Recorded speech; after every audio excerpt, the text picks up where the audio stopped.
I would like to talk today about responsibility and accountability and what we can do as managers or leaders in our organization to increase those levels of responsibility and accountability in our teams. Because we understand that without teams who are responsible and accountable, achieving great level of results is really difficult. But before going there, I would like to review the definitions of these two terms to be better understood. Sometimes they are confused one with the other. Responsibility, as the business historian Vincent Berry said, is the sphere of duty or obligation that is assigned to one person based on the nature of that person's job, function, or work. So it's related to the activities that that person needs to do as part of their job and how they are able to do them properly. On the other side, accountability is the acceptance of that person on the consequences of their actions and the results that they are getting through their actions. Let me give you an example to better understand, practical example. Let's say that we have a CEO who wants to deliver a very important message to his management team. So he calls in his assistant and he asks her specifically, I have a very important message to deliver to my team. Please schedule this week a meeting with all of them so I can deliver that important message. So the assistant goes away, check the availability, send a meeting invitation, and schedule the meeting in everybody's calendars. So the day of the meeting comes, and the CEO is surprised when he sees that in the meeting room there are many team members absent.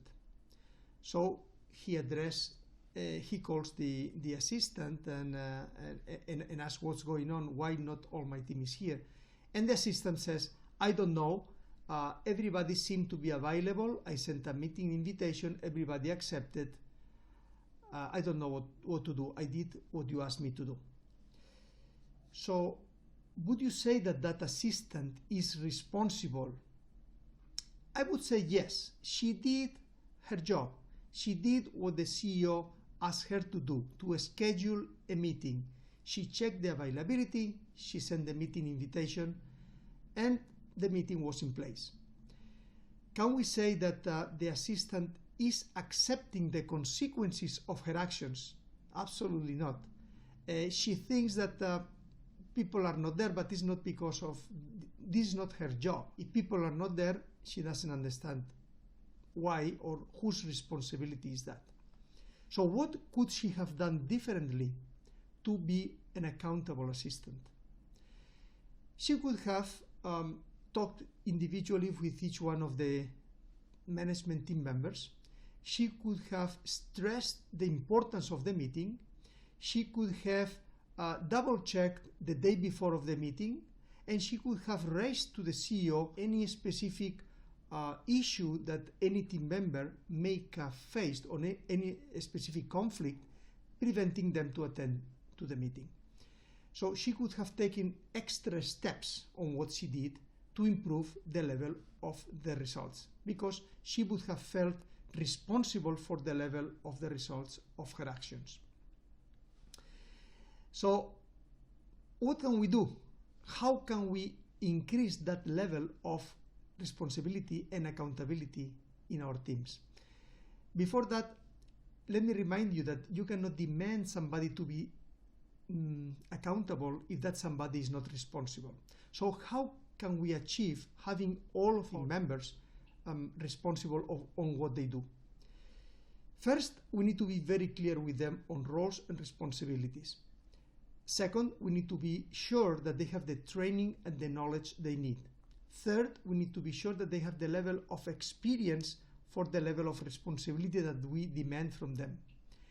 And then we need to be sure that they have the level of motivation and attitude to perform that level with the results that are satisfactory for us.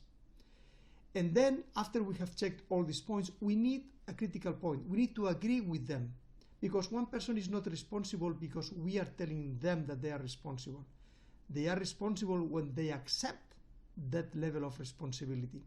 So we need to be sure that this is a two-way communication. And when the person accepts that they are responsible, it's because he or she doesn't see any gaps.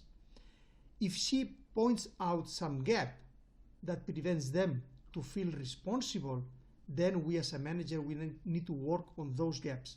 Close the gaps until we are aligned and the person acknowledges that they can be responsible for that specific task. So this is our role of as a manager or leaders. We need to be sure first that all of our team members are responsible for the work we assign to them. Then we have to move them on the accountability scale, up this accountability scale. How to do that? First and foremost, we have to be very clear on our level of expectations. Same as the CEO with the assistant, we need to be very clear what do we expect from them to perform their job. And then on a day-to-day basis, we are going to observe gaps on their behavior, gaps on their actions. So we have to deliver or to provide feedback, timely feedback, in order to close those gaps and keep them, getting them closer to our level of expectations. Because it's our role as a managers or leaders to keep developing our teams. And this is a never-ending process, can be a never-ending process. We have to keep moving, developing, and achieving higher and higher level of results. As we as managers, we keep developing ourselves, we need to develop our teams.